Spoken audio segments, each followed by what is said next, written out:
Fundur settur í Rótari hreyfingun á Íslandi, Rótari á Íslandi. Fyrsta beina útsendingin okkar og við erum bara að prófa og þetta verður bara skemmtilegt. Við ákváðum að fara þessa leið, kæru félagar, af því að COVID er búið að vera með okkur allt þetta ár og það var engin önnur leið að gera þennan dag svona hátíðlegan. Þannig að við ákváðum að fá góða gesti í settið, eða í sófann hérna til okkar á Rótari skrifstofunni. Við erum sem stödd á Suðurlandsbraut 54, Rótari skrifstofan okkar og nú fáum við að sjá hana, kæru Rótari félagar, því að við kannski ekkert öll komið hingað. En hingað til mér í dag eru komin Guðríður Helgadóttir úr Rótari klúbbnum Borgu, Bala Kalamakkaran, hann er frá Rótari klúbbi Reykjavík International og Bogi Ágússon, okkar aðal fyrirlesari í kvöld. Og svo munum við sýna ykkur myndband af henni Álfheiði Erlu Guðmundsdóttur sem er sópransöngkona og styrkþegi tónlistarsjóðsins okkar og svo munum við fá skemmtilegt vídeo hérna í lokin frá þeim Rótari félögum okkar að Héraði.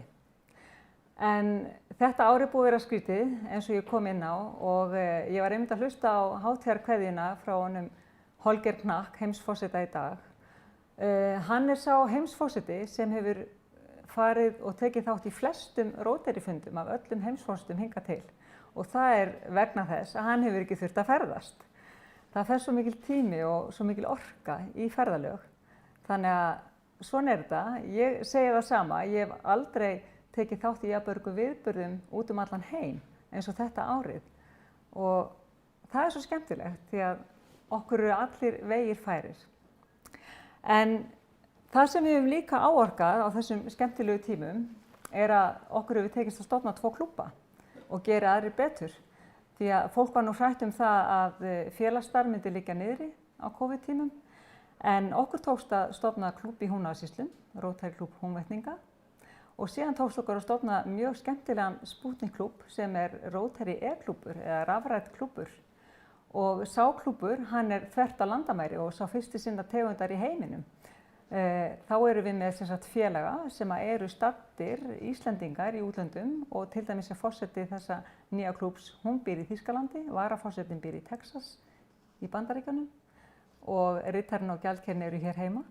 En þetta er mjög skemmtilegt og þið getið kynnt ykkur þetta betur inn á heimasíðun okkar ef þið hafið áhuga að taka þátt. Ég hef verið að hvetja Rótari félaga og Rótari klúbba til þess að senda inn örsögur. Mitt þema þetta árið er Stígum stolt fram og ég vil að við séum stolt af því að vera Rótari félagar, að við séum stolt af starfinu okkar og við vorum að hvetja Rótari klúbba til að senda okkur inn svona örsögur til þess að sýna fram á hvað við erum. Og ég ætla að lesa hérna eina örsögu sem ég fekk frá Rótari klúbbi Sauðárkróks og hún fjallar hana Hönnu Kent. Síðustu aldamót komu nokkrir erlendir skiptinemar til Rótari klúbbsins á Sauðárkróki. Voru þeir hýstir á heimilum klúbbfélaga, einn af þeim var áströlsk stúlka, Hanna Kent að nafni. Geðþekk stúlka á 18. ári sem dvaldi á Sauðárkróki árið 2003. Hanna hreifst af landi og þjóð og undi hag sínum vel hér. Hún hafði sérstakan áhuga á sögu landsins og í grúski sínu nokkrum árum eftir dvöl sína hér á landi fékk hún áhuga á síðustu aftökunni sem fór fram hér á Íslandi 12. janúar 1830. Friðrik Sigurðsson og Agnes Magnúsdóttir voru hálshöggin á Þrístöpum í Vatnsdal. Hún kom til landsins gagngert í þeim erindum til þess að kynnast þessari sögu betur og ræddi við Húnvetninga og skoðaði aðstæður. Nú árangurinn kom út af bók sem hún nefndi Burial Rites, gefin út árið 2013. Og það skipti engum togum að bókin var feiki vinsæl og kom út á mörgum tungumálum. Árið síðar var bók Hanna gefin út á íslensku í magnaðri þýðingu Jóns S.T. Kristjánssonar og nefndist bókin Náðarstund og með undirtitlinum Agnes Magnúsdóttir, ást hennar, glæpur og aftaka. Auðsér af lestri bókarinnar að Hanna Kent hefur kynnt sér aðstæður bændaþjóðfélagsins á þessum tíma afar vel því í bókinni kemur fram næmur skilningur hennar á mannlífinu á Vatnsnesi og í Vatnsdal þar sem sagan gerist. Þetta er nú skemmtileg örsaga sem við fengum. En við ætlum að hafa þetta venjulegan Rótari-fund fyrir ykkur kæru Rótari félagar því í dag er hátíðsdagur. Við erum að fagna 116 ára afmæli Rótari International, Rótari í heiminum og 3 mínútna erindi í dag, það hún Gurrí sem ætlar að vera með það. Gjörðu svo vel, Gurrí mín, yfir til þín. Takk Soffía. Fyrir nokkrum árum þá var mér búið að taka þátt í starfi Rotary Klúbbs sem ég þáði náttúrulega með þökkum og hefur sko ekki séð eftir því einasta dag síðan. Og það sem kannski heillaði mig við það að fara inn í Rotary Klúbb, það var það að fá svona fræðsluerindi. Samansoðin stutt hnitmiðuð frábær fræðsluerindi og við hefum svo sannarlega farið víða í mínum klúbbi undanfarin ár. Maður hefur fengið innsýn inn í alls konar málefni sem að tengjast líðandi stundu eða ekki og fræðslu hluti sem maður hreinlega vissi ekki að væru til. Og mér finnst þetta fundaform gott, þetta klukkutími og maður fer inn í svona 3 mínútna erindið og svo fræðsluerindi og maður spjallar við félagann og svo fer maður bara heim. Og þetta henta mér mjög vel, ég svona eins og aðrar konur á mínum aldri, það nóg að gera. Það sem líka frábært í Rotary að maður hefur kynnst fólki sem starfar í alls konar starfsgreinum, alveg bara, það allt litróið í því. Fólk á breiðum aldri með alls konar reynslu og þekkingu og maður hefur eignast marga kunningja en líka frábæra vini og það vinátta sem ég er mjög þakklát fyrir og ég kynnst fólki sem ég hefði annars kannski aldrei átt samleið með í lífinu nema í gegnum þennan félagsskap. Nú síðasta ár hefur náttúrulega verið okkur mörgum erfitt, klúbburinn minn reyndar heppinn að við höfum verið að funda einu sinni í viku alltaf með okkar reglubundnu fundi og maður hefur náð að spjalla við félagana þar inni. Og auðvitað maður samt orðin langþreyttur og langþyrstur eftir því að komast í fá svona þessa andlegu næringu sem að félagsskapurinn veitir og ég hlakka mjög mikið til að við getum farið að funda. En ég held samt að sé ákveðin tækifæri fyrir okkur sem Rotary-hreyfingu í þessu ástandi bara til að nálgast yngra fólk. Nú erum við búin að stofna Rotary klúbb og margir sem koma þar inn en ég sé það í mínum klúbbi að yngsti félaginn okkar sem reyndar eignaðist barn á síðasta ári, ég veit ekki hvort það eru margir Rotary klúbbar svo heppnir, að þetta ung kona, hún mætir á fundi alltaf einu sinni í viku með litla barnið með sér. Og við reyndar lítum svo á að þetta sé fullgildur félag í klúbbnum og hann hafi lækkað meðalaldur okkar meira heldur en nokkurs annars Rotary klúbbs í landinu. Þannig að það ákveðin tækifæri fólkin í þessu. Mér finnst hins vegar að við sem hreyfing að við megum vera duglegri að því að láta vita hvað við erum að gera. Hver einasti klúbbur í landinu að hann að láta gott af sér leiða í sínu nær umhverfi. Og það geta verið umhverfismál, einhverjir að gróðursetja tré eða hreinsa rusl eða gera bara fallegt í kringum sig. Aðrir að styrkja börn í tónlistarskóla eða börn innflytjenda eða bara hvað sem að getur verið svona í þessu nær samfélagi. Og fyrir utan náttúrulega það sem að Rotary-hreyfingin að gera á heimsvísu að við erum að vinna gegn lömunarveiki. Þannig að við megum vera duglegir að láta vita af því hvað við erum duglegir að láta gott af okkur leiða. Og það má kannski vera, ef ég dreigi þetta svona saman að ástæðan fyrir því að mér finnst frábært að vera í Rotary, það náttúrulega þessi frábæra einstaklingsmiðaða fræðsla sem að ég nýti hverja einustu viku, samveran við félagana og svo það á meðan að við erum að fræðast skemmtilega hluti að þá hreyfingin að láta gott þessi leiða. Bæði hér heima og í öðrum löndum. Og þess vegna ég stoltur Rotary-félagi. Takk fyrir þetta, Gurrí. Ég ætla að fá að næla í því pinna. Já, ekki það verða. En gaman að segja það frá því að það líka ein ólétt í okkar klúbbi. Já, það samkeppni. Við erum komin í samkeppni. Þetta sérst forsetapinni ársins. Gjörðu svo vel og takk fyrir þitt innlegg. Já, takk kærlega. Jæja. Þetta var 3 mínútna erindi, hennar Gurrýjar og það þannig að sumir klúbbar eru með 3 mínútna erindi, aðrir klúbbar eru með fréttaskot og ég var að hugsa að hafa hvoru tveggja hér á þessum hátíðarfundi og með fréttaskotið hann Bala sem félagi í Rotary klúbbnum Reykjavík International og Bala, you prefer to speak in English and I think that's okay for all of us. But just to start with, why are you here in Iceland and why are you a member of Rotary in Iceland? Thanks for having me and thanks for allowing me to speak in English. I tell this to everybody, I speak in Icelandic, only my dog and my 5-year-old understand me. And I've been here in Iceland for almost 15 years now. I moved here from Houston, Texas. And maybe I should have left the weather there. I think they now have the Icelandic weather. Oh, yeah. But yeah, I moved here because my wife is Icelandic. We used to live in Houston, and our first daughter was born in 2003. We decided that we just wanted to be closer to family. And my family was back in India. It was a little far away, so we decided Iceland was a good in-between place to be.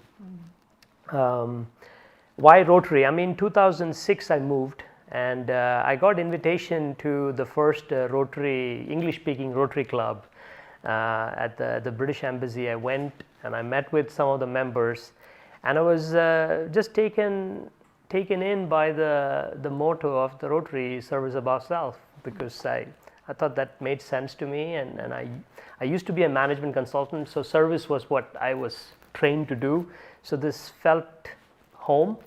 And once I joined the club, then I met the members and we started doing lots of things, and I realized the power of being part of some organization like this, where small intentions can be magnified to a large project that actually can have an impact. And I saw that at least with our efforts to end polio. I mean, there's lots of people who say that, I want to change the world. The way to change the world is to bring the world together and try to get them to work on some things in common. And I was very inspired by what Rotary was doing in that. And so since 2007, I've been a member. I've been a member of the Rotary International. This club is kind of been a very interesting journey for me because it's kind of a bridge. Because all the visitors who come to Iceland who are Rotarians, they visit our club. And they get to hear about all the things that we do in Iceland as a Rotary Club through us. So we are kind of ambassadors to all the Rotary clubs in Iceland. And that has also been a fun experience to live in Iceland. Yeah, as they said when I visited the club, that sometimes there are more visitors than members. Yes, it is. Especially in the summertime when we are having all these foreign guests Absolutely. coming over. Once we had, I think, 30 dentists visiting, and they were all Rotarians, and it was a good session. It's interesting. And you said service above self, and that's in Icelandic þjónusta ofar eigin hag, sem mjög mikilvægt motto Rotary. But you had a very nice initiative when you decided to have a project in Chennai, where you are from. Yes. With the Pudiador in Chennai. Yes. Could you please tell us about this project? Absolutely. I mean, again, this is a good example of what happens in the Rotary. A good friend of mine and his mom and dad started a foundation in Chennai, where I'm from, and this is a friend who I grew up with. We went to school together. So he happened to visit Iceland, and he told me about the project that has come 20 years. So Pudiador in Tamil, which is my mother tongue, means a new world. And their mission was to help children of laborers and people who are day laborers, because they have a daily work and the kids go to school, but they don't have an after-school program. So Pudiador was set up to support those kids so they would learn other skills than what they learn in the school. And he was telling me about it. I was very inspired by it because they were supporting communities which was very close to where I lived. And when COVID hit, they reached out, and he reached out to me and said, the communities are really struggling in terms of, because all the day laborers, when they don't go to work, if there's a lockdown, they don't get any wage. If they don't get any wage, they don't get any food. So it's a pretty vicious cycle. So we decided to say, what? Why don't we get the Rotary Club to help with this regard? I went and submitted a proposal to my club, which is the Rotary Club International, and they immediately supported that initiative and said we should just contribute our funds to supporting this, feeding the community in Chennai. But as luck would have it, the lockdown was released and the day-to-day went about, but still that club needed infrastructure because the kids were still not able to get to the programs because they don't have laptops, they don't have handheld devices that we take for granted today. So we decided to write to the Rotary district. So I wrote to the former district governor through our club, and we submitted a proposal that we wanted to do a joint project to support Pudyodor, which is kind of aligns with the Rotary mission, which is around women's education, children's education, and kind of empowering through education. And there are very good examples within Pudyodor where kids who went to these programs kind of went out of the cycle of not doing the day labor, but they got educated. At least one of the ones went all the way to university, got a computer science degree, and he now works in a very high-tech job in India. So we know that this model works. You know, we can actually make an impact in a faraway place by actually taking some of the good models that we have today all around the world and breaking the cycle from communities. So I thought that was a very good project to support, and I was very happy that the entire Rotary district from Iceland supported this initiative. And I'm happy to say we have a partner club in the community, and we are working to totally fund, I think, 6 teachers. And this program is actually getting a major uplift because of Rotary's effort. So I'm very grateful for that. I am so grateful also, and I'm so thankful for your club having this initiative. It was very important, og þetta rauninni mjög góð fyrirmynd, myndi ég segja, Rotary klúbbur Reykjavík International, og bara fyrir alla klúbba hér á landi, að það auðveldara en við höldum að fara í svona alþjóðaverkefni. Takk fyrir Balla, ég ætla að fá að næla í því. Já, takk fyrir. Forseta pinnan. Þetta er ljópapeysa. Já, fínt í ljópapeysuna, sko. Sjá. Ok. Já. Frábært, takk hella. Takk fyrir. Jæja, að því þetta er hátíðarfundur hjá okkur í dag, 116 ára afmæli, að þá ætlum við að hlýða á dásamlegt tónlistaratriði. Það er hún Álfheiður Erla Guðmundsdóttir, hún er sópran og hún fékk tónlistarverðlaun, styrk frá tónlistarsjóði Rotary í fyrra, og nú skulum við hlýða á hana. Gjörðu svo vel.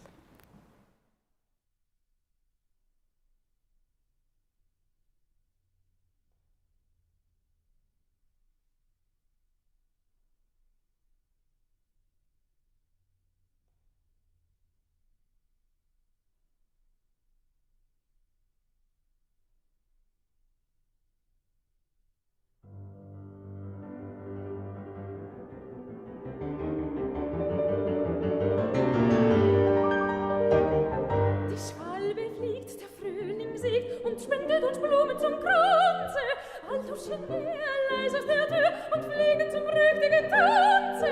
Ein schwarzer Bock, ein Besenstock, die Ofengabel der Wochen, reißt uns geschwind wie Blitz und Wind, durchsausen die Lüfte zu Brocken, reißt uns geschwind wie Blitz und Wind, durchsausen die Lüfte zu Brocken.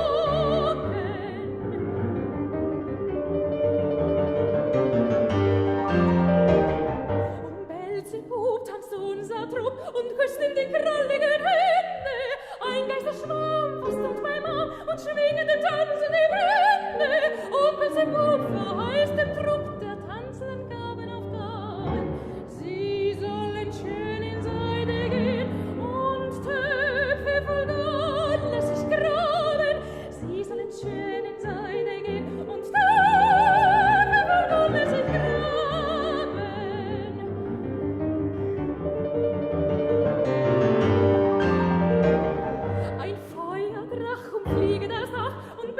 Butter und Eier, die Nachbarn dann sehen die Funken mehr und schlagen ein Kreuz vor die Feuer.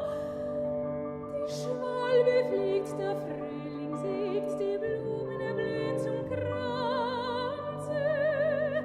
Bald huschen wir leise aus der Tür, bald huschen wir leise aus der Tür, du heißer zum prächtigen Tanze. Bald huschen wir leise aus der Tür, bald huschen wir leise aus der Tür, jo heißer zum prächtigen Tanze. Jo heißer zum prächtigen Tanze.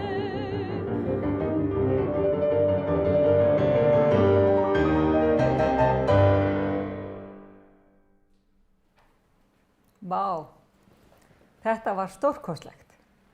Þetta nú flott söngkona sem við eigum. En þá komið að aðal erindi kvöldsins eða dagsins. Já. Bogi Ágústsson, velkomin í settið. Kærar þakkir, Sofía. Þú ert nú alvanur. Já, sjónvarpsvélar nú kannski ekki alveg nýtt fyrir mér, nei. Og við heppin að fá þig. Takk fyrir að bjóða mig. Þú ætlar að fjalla bandarísk stjórnmál, innanríkis og utanríkis. Og svo hefur við líka áhugaverða róttæki reynslusögu að segja okkur. Já. Og kannski byrja á því.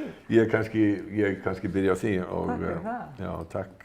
Kærar þakkir, Sofía, og þið hinn fyrir að bjóða mig hingað til þess að tala við ykkur á hátíðisdegi Rótari-hreyfingarinnar. Ég ber mikla virðingu fyrir starfi Rótari-hreyfingarinnar og þeim einkunnarorði sem þar eru þjónusta ofar eigin hag. Sjálfur ég fyrrverandi Rótari-maður. Ég var í Rótari-klúbbi Seltjarnarness. Ég hætti þar fyrir margt löngu vegna þess að ég sætti mig ekki við þá ákvörðun sem að tekin var þar þegar að gengið var til atkvæði þá hvort að þetta ætti eingöngu að vera karlaklúbbur eða hvort að konur mættu verða með. Þetta svo langt síðan að þetta var og auðvitað var þeirri ákvörðun snúið við mjög fljótt eftir það. Það sem ég ætla að ræða, eins og Sofía sagði, eru bandarísk stjórnmál, innan- og utanríkismál, staðan eins og hún blasir við núna þegar að nýr forseti nýtekinn við. Og við getum svo sagt að sumu leyti má segja að þeir eigi það sameiginlegt forsetarnir Donald Trump og Joe Biden að áhersluatriði þeirra í upphafi forsetatíðar að breyta gjörðum fyrirrennara sinna. Þannig virðist Trump og virtist á sinni forsetatíð hafa nánast ímugust á öllu því sem að Barack Obama, hans fyrirrennari, gerði. Og hann reyndi sitt ítarasta til þess að breyta ákvörðunum og lögum sem að sett voru í tíð Obamas með mismiklum árangri. Þannig tókst honum til dæmis ekki að breyta Obamacare eða heilbrigðissjúkratryggingalögunum sem að sett voru í tíð Obama. Heitið raunar opinberlega, heitið Affordable Care Act. Það náðist ekki samkomulag á þingi þá meiriháttar breytingar á þeim lögum. En Trump sagði skilið við alþjóðastofnanir, sáttmála og samninga. Hann sagði upp samningnum kjarnorkumál við Íran sem var gerður árið 2015 og ég ræði kannski aðeins nánar síðar í erindinu. Trump tilkynnti brotthvarf og hætti þátttöku í ýmsum alþjóðastofnunum, til dæmis alþjóðaheilbrigðisstofnuninni. Og almennt má segja að stjórn hans að hún hafi borið þess merki að hann ætlaði sér að standa við loforð sitt America First. Hann lýsti mörgum samningum fyrirrennara síns sem verstu samningum sem að nokkru sinni hefðu verið gert. Og þegar að hann ákvað og tilkynnti það að Bandaríkin ætlaði að hætta þátttöku í Parísarsamkomulaginu, þá sagði hann að það væri andstætt hagsmunum Bandaríkjanna og hann væri forseti Pittsburgh en ekki Parísar. Raunar kannski má skjóta því að þegar kosið var 2016 þá fekk Hillary Clinton mun fleiri atkvæði í Pittsburgh heldur en forsetinni, en það nú kannski annað mál. Trump sýndi mjög líkt svona hefðbundnum bandamönnum Bandaríkjanna. Hann skammaðist oft út í NATO og leiðtoga NATO, niðurlægði marga leiðtoga þar. Hann sinnti ekki stofnunum eins og G7 Sameinuðu þjóðunum eða öðrum alþjóðastofnunum. Hann vildi frekar eiga tvíhliða viðskipti. Hann taldi og telur sjálfan sig vera mikinn og góðan samningamann og það henti honum betur að svona ræða maður og mann við hina og þessa einstaklinga í heiminum.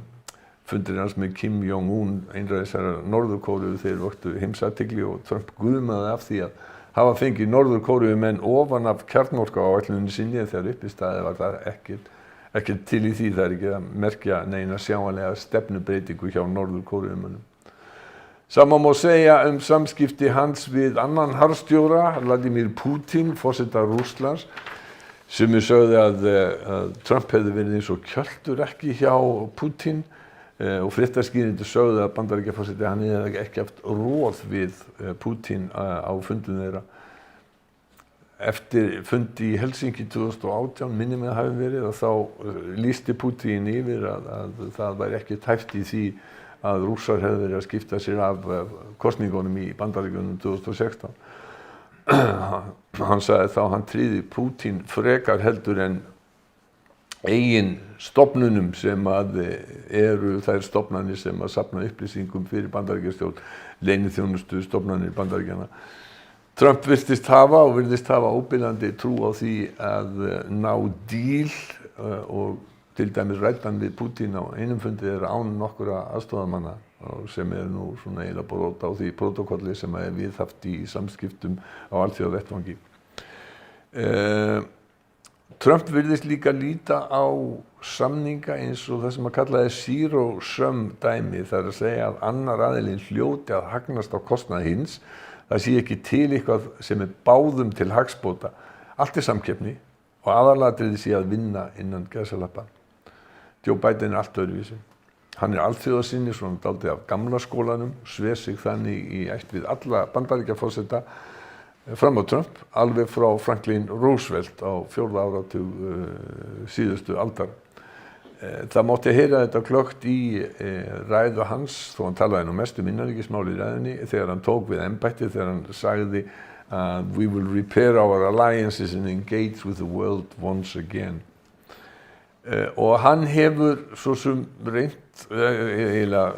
hann reynir að breyta ákvörðunum Trumps. Hann hefur boðið þannig til dæmis Írönum aftur til viðræðna að endurnýja kjarnorkusamkomulagið. En það kann nú raunar að reynast býsna snúið. Strax á fyrsta degi í embætti þá undirritaði Biden fjölda tilskipana til þess meðal annars að afnema ákvarðanir Trump. Þar á meðal að taka aftur þátt í Parísarsamkomulaginu aðgerðir í loftslagsmálum. Biden hann hefur margoft sagt að loftslagsbreytingar af mannavöldum séu ógn við tilveru mannkynsins. Meðal annarra tilskipana Trumps sem að voru afnumdar var bann á að transfólk þjónaði í Bandaríkjaher og svo var afnumin tilskipun byggingu múrsins alræmda á landamærum Mexíkó og Bandaríkjanna. Biden hefur líka tekið þátt í fjarfundi með núna bara fyrir helgina með leiðtogum G7-ríkjanna og á föstudaginn þá tók hann þátt og ávarpaði öryggisráðstefnuna árlegu í München sem hefur verið haldin síðan 1963 og er einhver mikilvægasti vettvangur skoðanaskipta utanríkismál og öryggismál. Þar lagði Biden áherslu á mikilvægi NATO, Atlantshafsbandalagsins. Hann sagði að Atlantshafssamstarfið væri jafn mikilvægt á 20. og 1. öldinni og það hefði verið á þeirri 20. Og hann hét því líka að Bandaríkjamenn myndu vinna náið með Evrópuríkjunum. Við skulum aðeins heyra í Biden þegar hann ávarpaði, þetta var auðvitað fjarfundur, þegar hann ávarpaði þáttakendur í Münchenarfundinum. And I'm sending a clear message to the world. America is back. The transatlantic alliance is back. And we are not looking backward. We are looking forward together. It comes down to this. The transatlantic alliance is a strong foundation, the strong foundation on which our collective security and our shared prosperity are built. The partnership between Europe and the United States, in my view, is and must remain the cornerstone of all that we hope to accomplish in the 21st century, just as we did in the 20th century. So let me erase any lingering doubt. The United States will work closely with our European Union partners and the capitals across the continent, from Rome to Riga, to meet the range of shared challenges we face. We continue to support the goal of a Europe whole and free and at peace. The United States is fully committed to our NATO alliance, and I welcome Europe's growing investment in the military capabilities that enable our shared defense. En það nú svo að nánir bandamenn ekki alltaf sammála allt og strax daginn eftir að þá var þessi fyrirsögn í New York Times að þetta kemur hún að Macron og Merkel væru ekki sammála og það kannski ekki síst sem að gildir að Frakkar og Þjóðverjar hafi aðra afstöðu til Kína og Kína náttúrulega atriði sem að verður ekki lítið framhjá. Það verður ekki lítið framhjá því að Kína náttúrulega fjölmennasta ríki heims og á leiðinni að verða mesta efnahagsveldi heims og þungamiðja heimsmálanna, hún að færast frá Evrópu og Atlantshafi og yfir til Asíu og Kyrrahafsins og Albert Jónsson, fyrrverandi sendiherra bæði í Washington og Moskvu, hann greinir af mikilli þekking og skarpskipni þróun alþjóðamála út frá stöðu Íslands og hann spáir í þróunina næstu áratugi í grein sem að hann nýbúinn að birta á heimasíðu sinni albertjonsson.com.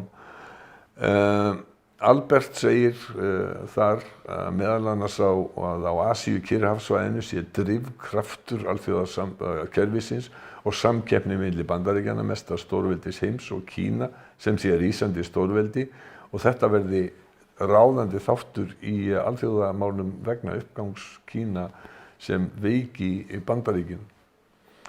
Trump hóf viðskiptastríð við Kína og þó að þeir Xi Jinping, forseti Kína, hafi hist nokkur sinnum og Trump látið vel af því, þeir hafi átt skap saman og geta talað saman að þá viðskiptastríð sem dýrt fyrir marga í stuðningsmannahópi Trumps, engu að síður, og þá hefur hann verið mjög aggressífur gagnvart Kína. Xi Jinping og nýr forseti Bandaríkjanna, þeir þekkjast líka vel frá þeirri tíð sem að Joe Biden var varaforseti, en það verður mjög erfitt verkefni fyrir hann að ná lendingu í viðskiptadeilunum og spurningum hversu mikla áherslu hann leggur á að ná samningum. Það óvíst að það verði mikið tilefni til þess að skála. Þessi mynd var tekin þegar Biden var varaforseti. Yang Yi, utanríkisráðherra Kína, hann mæltist til þess fyrir örfáum dögum að samskiptin færu aftur í fyrra horf og það ekki vafi á því að Joe Biden, hann óskar eftir því að samskiptin verði betri heldur en að þau hafa verið og hann ræddi í síma við Xi Jinping í síðustu viku, við skulum heyra hann segja frá því símtali. Last night, I was on the phone for 2 straight hours with Xi Jinping. And you all know as well as I do, these folks, and it was a good conversation. I know him well. We spent a lot of time together over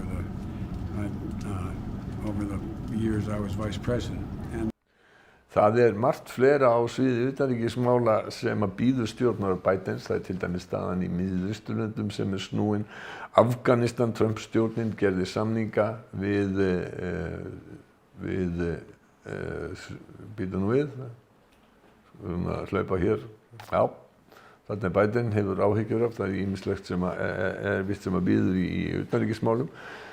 Trump gerði samninga við Talibana það að kalla bandaríska herinn heim frá Afganistan og það kann að verða nokkuð snúið fyrir stöðuna þar og Trump, honum var mjög mun að kalla heim bandaríska hermenn, til dæmis kallaði hann heim bandaríska hermenn frá Sýrlandi sem var til þess að bandamenn þeirra þar, Kúrdar, litu á það sem hrein svik af hálfu Bandaríkjanna. Það sem að kemur okkur meira við, til dæmis stefnan á norðurslóðum og hver verður hún? Það mikill áhugi Bandaríkjamanna á Grænlandi og það líklegt að Biden ekki eftir að lenda í miklum vandræðum í þinginu, í öldungadeildinni, í utanríkismálum því að stór hluti þingmanna repúblikana eru svona, getum við sagt, meira alþjóðasinnaðir heldur en Trump sjálfur var. Þeir eru svona tradisjonalistar í utanríkismálum og styðja Atlantshafsbandalagið. Ég nefndi Íran áðan og samskiptin hefðu farið í hnút og þau eru í hnút. Trump beitti Írana mjög hörðum viðskiptaþvingunum og Biden hefur lýst yfir vilja til þess að taka viðræðum. Það ríkir eins konar störukeppni á milli Bandaríkjanna og Írans í því vegna þess að Íranar segja að þeir komi ekki að samningaborðinu fyrir það búið að aflétta refsiaðgerðum og Bandaríkjamenn þeir vilja ekki tala við þá fyrir en það orðið ljóst og Íranir hætti að brjóta kjarnorkusamkomulagið frá 2015 með því að auðga úran eins og þeir að gera núna og alveg ljóst að þeir eru að brjóta það samkomulag. Þar að auki eru heima fyrir bæði í Teheran og í Washington stór hópur áhrifamikilla manna sem að alls ekki vilja að gera nýtt samkomulag. Þá skulum við líta á hvernig hlutirnir eru heima fyrir. Þar getum við sagt að það sé deila og klofningur. Meira áberandi núna heldur en hefur verið frá tímum Víetnamstríðsins og það er erfitt að meta hvort að meira núna heldur en það var þá og við getum sagt að það er allavega langur vegur frá því að það sé nokkur eining með bandarísku þjóðina og það má ekki gleyma því að Trump nýtur enn mikils stuðnings í Bandaríkjunum. 74 milljónir manna greiddu honum atkvæði í forsetakosningunum í nóvember. Og stór hluti af því fólki trúir því að brögð hafi verið í tafli og þeir fara út á götur og segja stopp the steal, telja að sigrinum hafi verið stólið af Trump. Auðvitað er það Donald Trump til ævarandi skammar að neita staðrindum og ljúga að stuðningsfólki sínu og í raun afneita lýðræðinu með því að gera það. Slíkt er ekki bara til skammar, heldur líka stór hættulegt og hættan má vera augljós þegar atburðir gerast eins og árásin á þinghúsið 7. janúar. Þessir atburðir og framkoma stuðningsmanna Trumps eiga sér ekki líka í nútíma sögu Bandaríkjanna og þó að repúblikanar í öldungadeild Bandaríkjaþings hafi heykst á því að sakfella hann fyrir að bera ábyrgð á árásinu á þingið, þá hafa jafnvelmenn eins og Mitch McConnell sem það hefur verið eiturharður stuðningsmaður Trumps undir það síðasta, kveðið upp úr með óíkjandi hætti að það sé Donald Trump sem beri ábyrgð á árásinni á þingið. Hver áhrif Donald Trumps verða áfram fer auðvitað mikið eftir því hvort að hann heldur þeim hreðjatökum á stuðningsmönnum sínum sem að hann hefur núna eins og er. Og það kann að vera eitt sem að getur breytt því og það er að fyndið og það er að hann skipaði 3 dómara af 9 í Hæstarétti Bandaríkjanna að þá hefur Hæstaréttur alls ekki dæmt honum í hag og það eru 2 mál sem kom upp núna bara á allra síðustu dögum í gær ef maður rétt, þá var það að Hæstiréttur hann vildi ekki taka fyrir dómsmál vegna tæknilegt mál vegna kosninganna í Pennsylvaníu og svo var það hitt sem að kann að reynast Trump erfitt mál og það er að Hæstiréttur leyfði það að saksóknari í New York ríki hann fái skattframtöl Trumps vegna máls sem að er rekið gegn honum þar. Það gæti verið erfitt ef að það kemur í ljós að skattarnir, hann hafi stundað einhvers konar skattsvik eins og mjög margir telja. Nú Trump hefur alla sína tíð, hann hefur stundað stuðlaða misklíð, hann hefur búið til óvinni, hann er alltaf fórnarlambið, hann talar ofsóknir gegn sér sem eigi engan sinn líka og hann er með ítrekkaðar lygar kosningasvik og þetta er hans framgangsmáti og hefur verið eiginlega alla hans tíð. Washington Post taldi að hann hefði látið sér 30.000 ósannindi munn fara á þeim tíma sem að hann var forseti. Joe Biden hann talar að sameina þjóðina ef nokkuð kostur er en Trump er við sama heygarðshornið og það má svo sem segja að þjóðin er klofin. Samkvæmt könnunum að þá lítur meirihluti repúblikana á demókrata sem óvinni, ekki pólitíska andstæðinga. Þessi polarisering sem oft hefur verið nefnd skautun á íslensku Það þegar æ lengra á milli skoðanahópa og fólk ekki tilbúið að hlusta á sjónarmið annarra, hún getur verið hættuleg. Hún hefur til dæmis leitt til þess, þó það sé ekki hættulegt í sjálfu sér, að þeirri skoðun vex fylgi að það sé þörf á uppstokkun í pólitíska kerfinu, það sé þörf á þriðja aflinu. Þetta ný skoðanakönnun Gallups, þar sem bendir til þess að alltaf þriðjungur Bandaríkjamanna telji að það sé þörf á nýju pólitísku afli. Það var talið að Joe Biden myndi flytja svokallaða State of the Union eða stefnuræðu sína í þinginu í dag, en það af því verður ekki. Hann ákvað það fyrir einhverju að gera það ekki. Hann í Milwaukee í kvöld og ekki í Washington.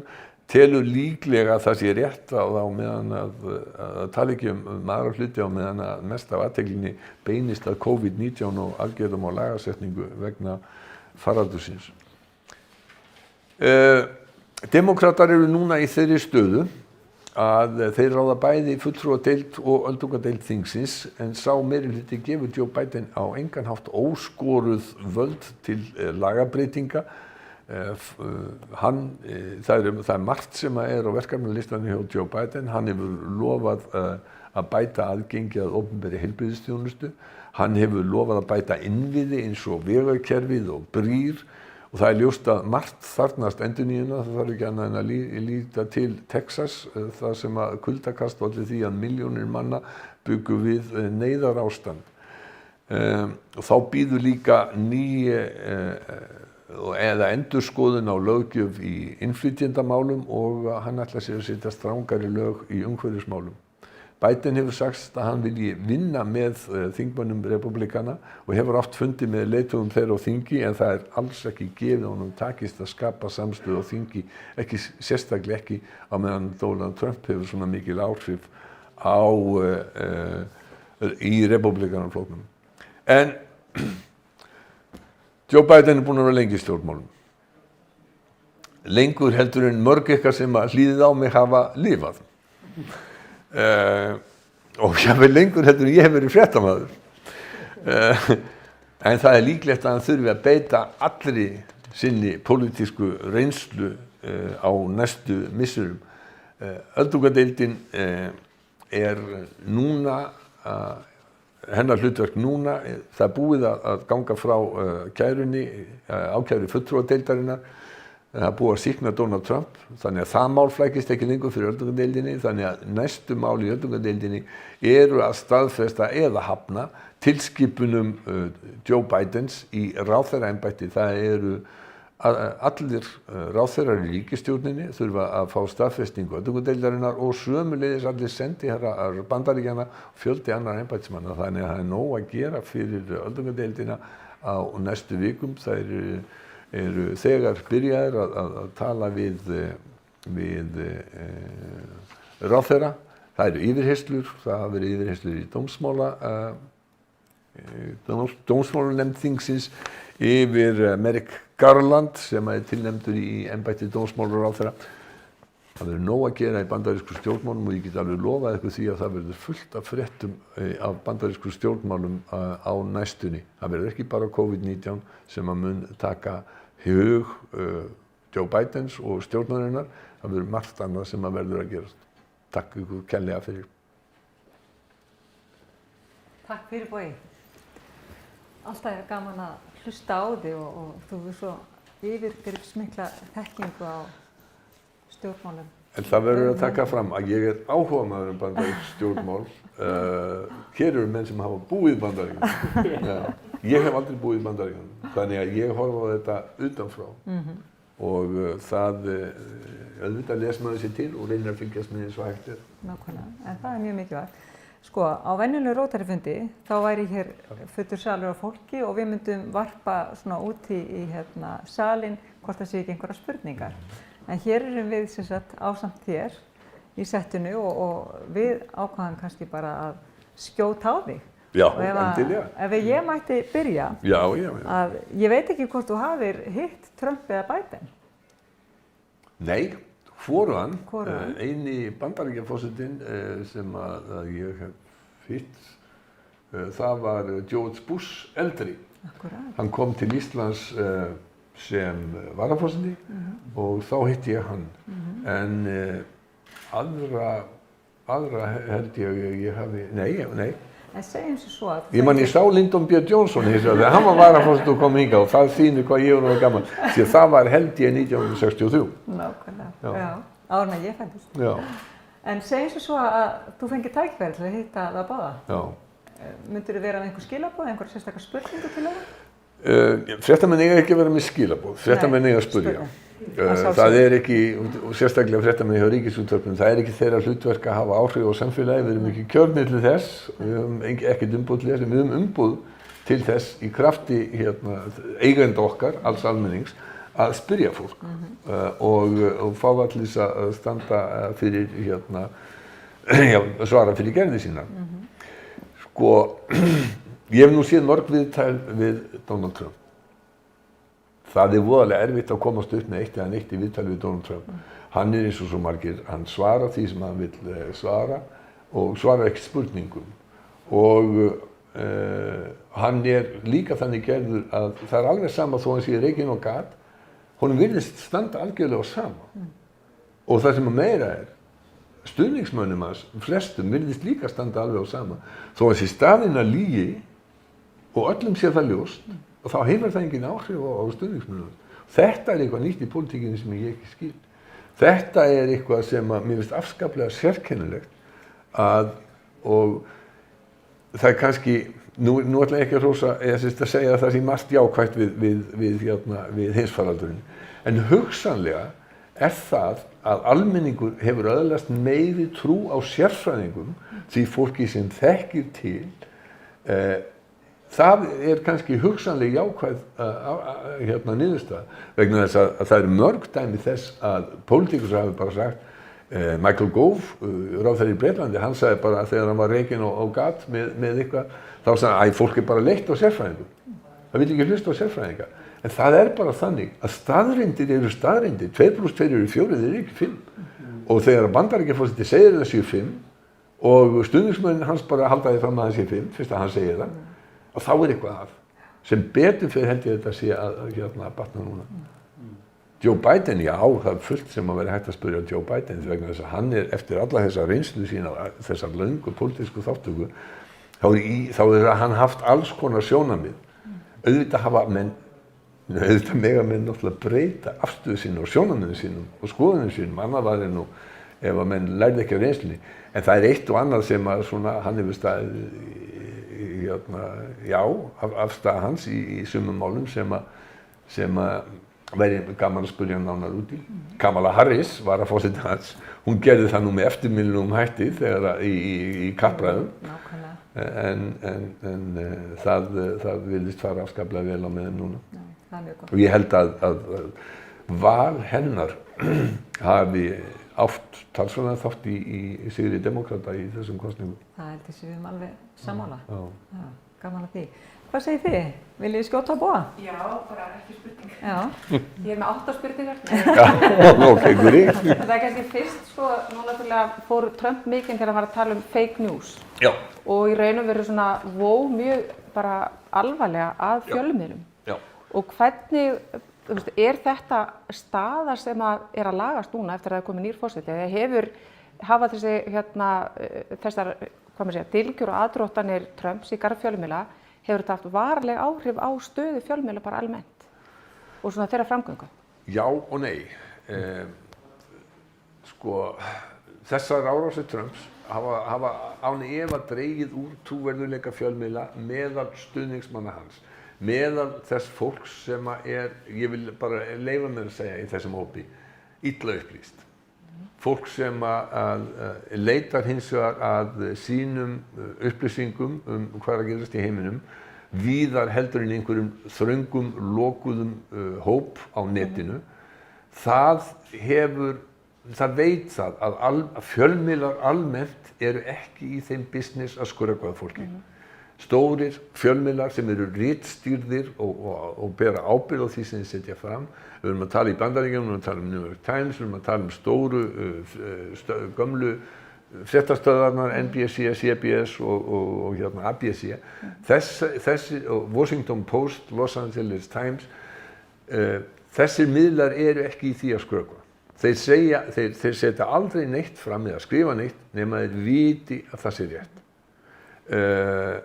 En Trump lýsti þessum hluta fjölmiðlaheimsins sem óvinum þjóðarinnar.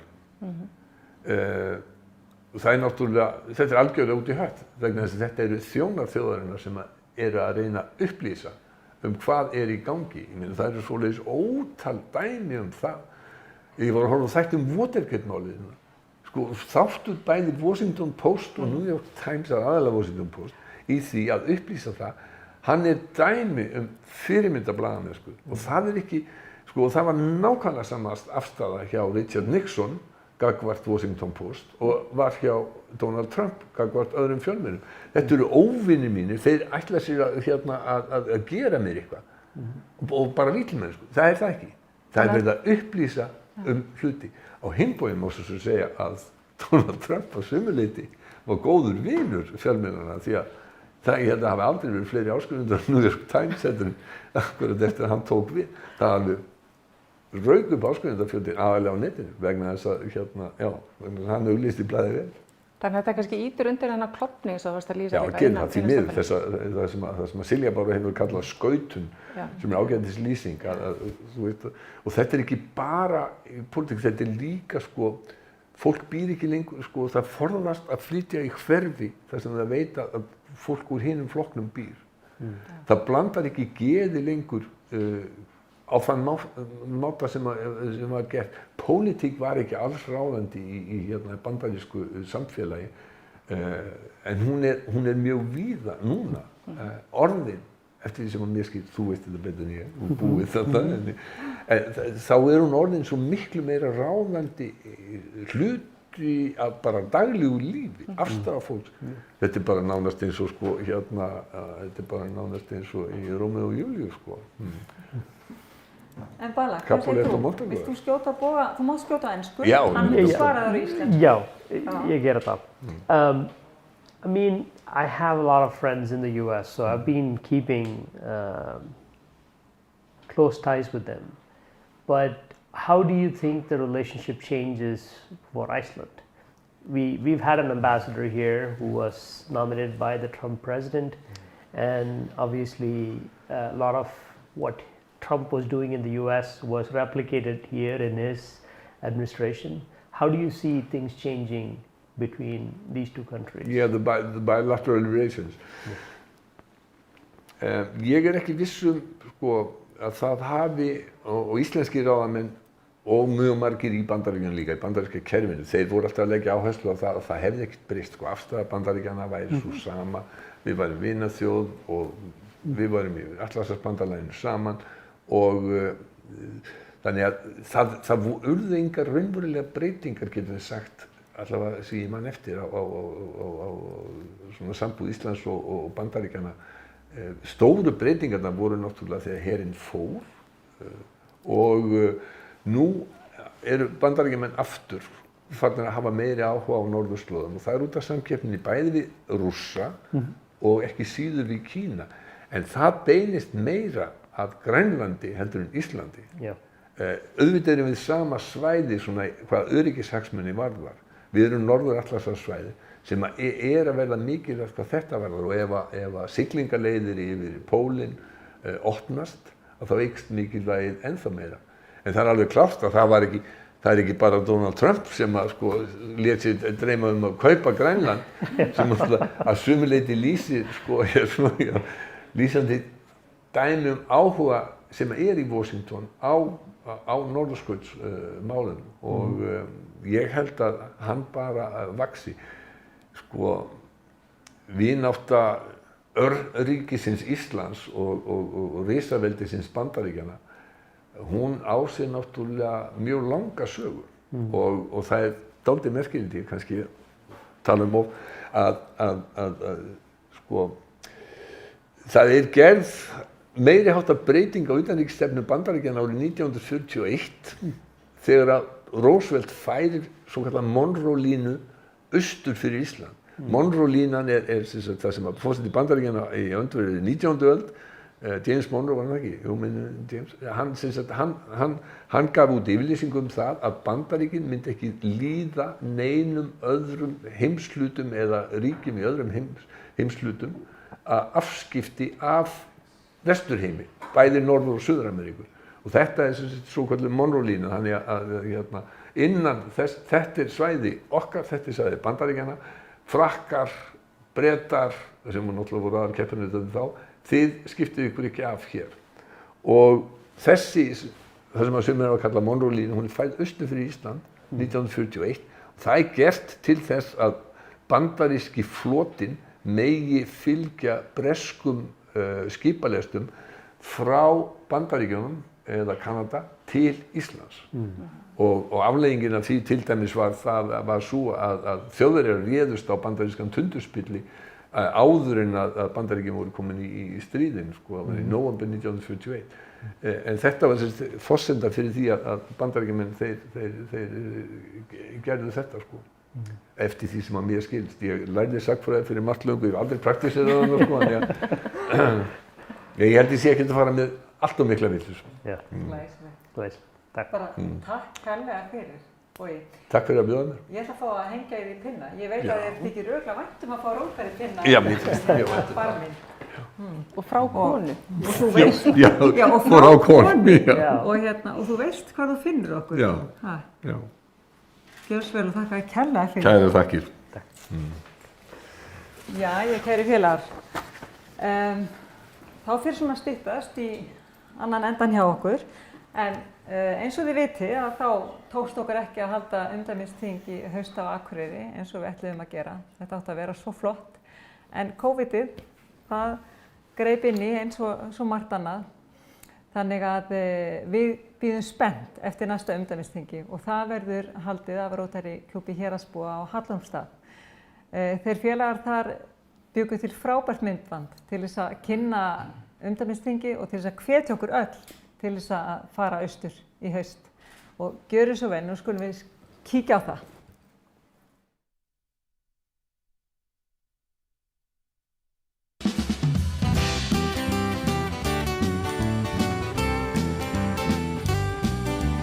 Umdæmis við höfðum þing og ykkur kynur hér.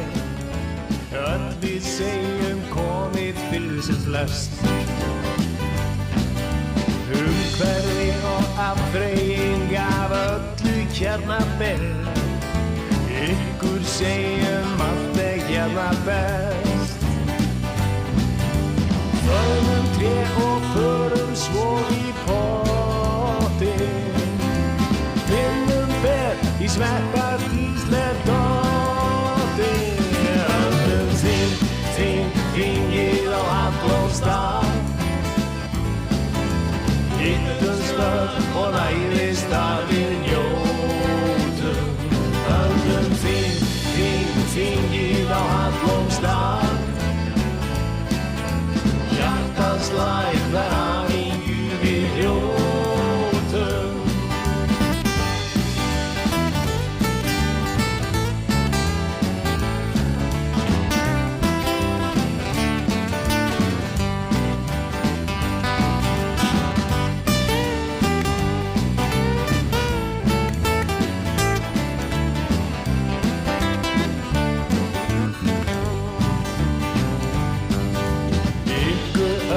Ætlum við að eiga yndistund. Inn á milli trjánna þykir best. Eins með söng og dansi við ykkar léttum lund. Allra á öðrum brosi núna sést. Ef að lína eftir þetta neitum og við lögin kerlingum við fleitum. Öllum þingið á Hallormsstað. Umdæmisþing ykkur öll að loka. Öllum þingið á Hallormsstað. Hjartans læg og hamingjan okkar. það hafi verið skárra. Velkomin!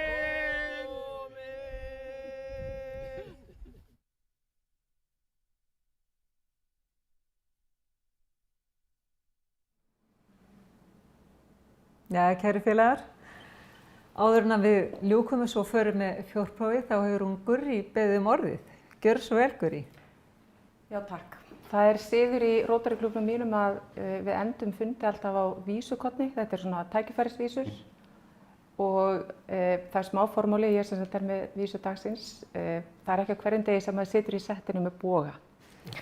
Þannig að púlsinn svona dálítið hraður. Þannig ég ætla að bauna þau, elsku Bogi. Ég kem varla upp hálfu hljóði, hugurinn allur á róði, mig að dreyma, ég sofandi heima, Bogi af holdi og blóði. Takk, kærar þakkir fyrir. Takk. Þetta var glæsilegt. Ég því miður ekki sálmælskur, ég hagmæltur, þannig ég get ekki svarað þessu. Ég myndi þurfa sko viku til. Þú færið viku og bara sendir þetta til mín. Takk kærlega fyrir þetta. Ég veit hún mikill hagyrðingur Gurrí og ég fekk að hlýða einmitt á vísu þegar ég var hjá okkur í heimsókn núna hefst. Það var mjög skemmtilegt. En kæru félagar, þá komið að lokum hjá okkur í dag. Ég vona að þið hafið notið hátíðarfundarins eins og við höfum notið hér og í lokin að þá förum við með fjórprófið og ég býð ykkur að vera með mér í því. Er það satt og rétt? Er það drengilegt? Eykur það velvild og vinarhug? Er það öllum til góðs? Fundið slitið hjá Rotary umdæminu á Íslandi.